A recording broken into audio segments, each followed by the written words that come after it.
Yeah, I mean, Brian was throwing the ball so well. First of all, George, I thought, threw the ball excellent, and then Brian picked up right where George left off, and gave us a good spot to be in, and after the walk, hoping to get the ground ball, which we did, but it just found a hole, and then knew Jimenez was going to bunt there, and Bizzardo's been the guy that's gotten us through those situations, those tight ones, especially in the pivot role, and that's where we were going at that point. How much did you consider going to Munoz, and why did you like Bizzardo better than Munoz in that situation? Well, I mean, I think like we said, Bizzardo's been doing it all season long and has been so consistent at it, and he's done such a good job all year, and we felt really comfortable with him out there, the way he's been throwing the ball, especially in this series, and it was a good spot for him. Up front on your left, Daniel. Dan, just what was your message to the team after the game?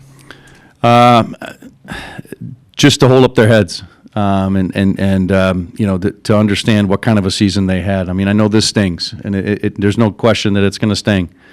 But the kind of season they had, doing things that no team in this organization has ever done, and knocking on the door of a World Series.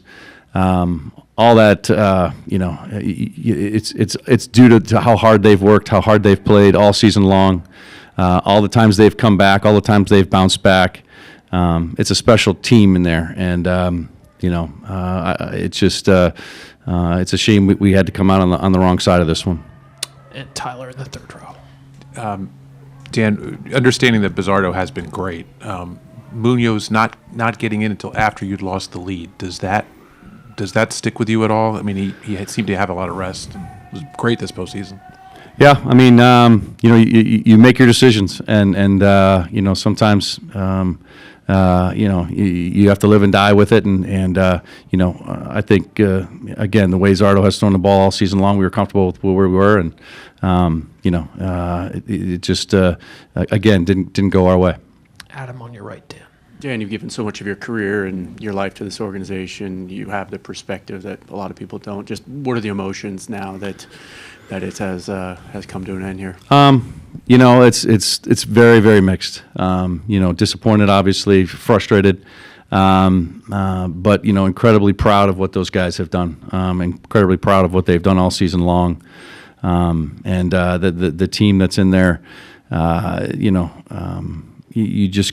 You just can't say enough good things about the way those guys have played, and when you look at the pieces that were added, you're grateful to the organization, to Jerry and Justin for putting all of it together. It was just an outstanding season, a great series here, but it's tough to come up on the short end. Brady on your left, Dan. Dan, you guys lost in a similar way in 2000, but then also came back in 2001 and had a great year. Maybe how do you go about kind of processing it and then maybe using it as motivation going into the next season? Yeah, I mean, I think all of us now have had a taste of how close we can get, and how good this team can be, and so I think once you get that, that's what you're shooting for again the next year, and I know. That will continue to be the goal. That was the goal this year. It will continue to be the goal is to get to that final step. And, this year we were one game short. Ryan and then Tyler. Dan, you had traffic on Bieber early, lots of hits off him, but you just only came away with the handful of runs. Did you feel like you were kicking yourself a little bit because you didn't add on when you had the opportunities to, when you had a lot of guys on base? I thought we had some good at-bats again today, and Julio and Cal going deep was big. To give us some lift, and offensively, I thought we swung the bat pretty well. We just at times not able to get, like you said, the kind of the lead to open it up. But where we were with our pitching, usually we're in a good spot, and I thought offensively we did the things we needed to do. Good. Tyler and then Daniel. Yeah, with Springer coming up, he's got such a great October pedigree. Was there any thought to walking him and setting up a double play? I mean, it's a tough call. Again, it's a tough decision. You don't want to put that go-ahead run at first, and then that also introduces Vladdy into the equation if you don't get the double play. So, again, the way we looked at it was we were going to go at George. up front on your left, Daniel.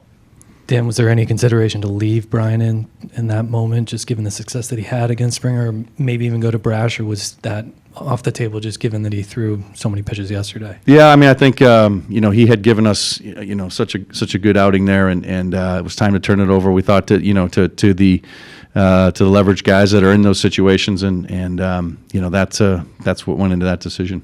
Far back on your left, Dan. Annie.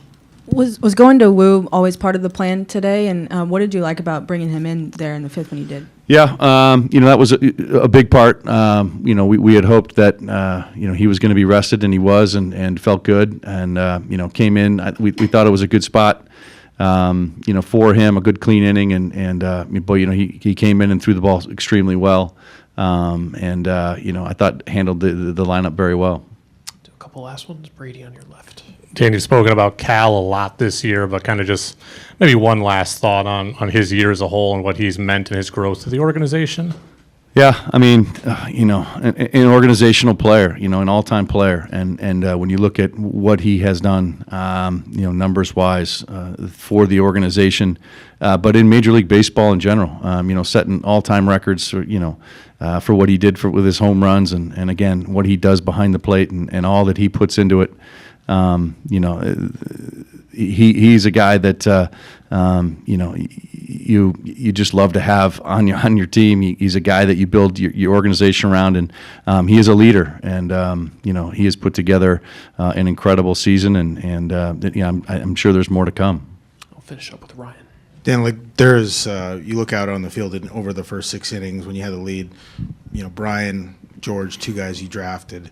Cal, a guy you drafted, Julio, a guy that came up for their international system. There's a lot of homegrown talent. Do you feel like there is a core there with a few, minor additions or tweaks that is going to continue this kind of upward trajectory to get back here and maybe go beyond? Yeah, I mean, I think that's, a testament to the job that, they have done in the front office.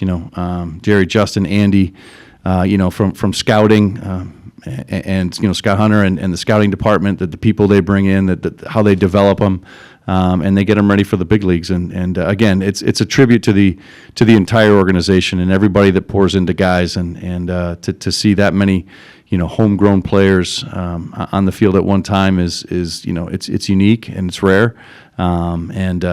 These guys have been developed to play in these circumstances, and they've been able to deliver on a consistent basis. It's been really good, and that's kind of what sets you up for the future as you go forward. Is their ability to stay with this organization and continue to do what they've been doing.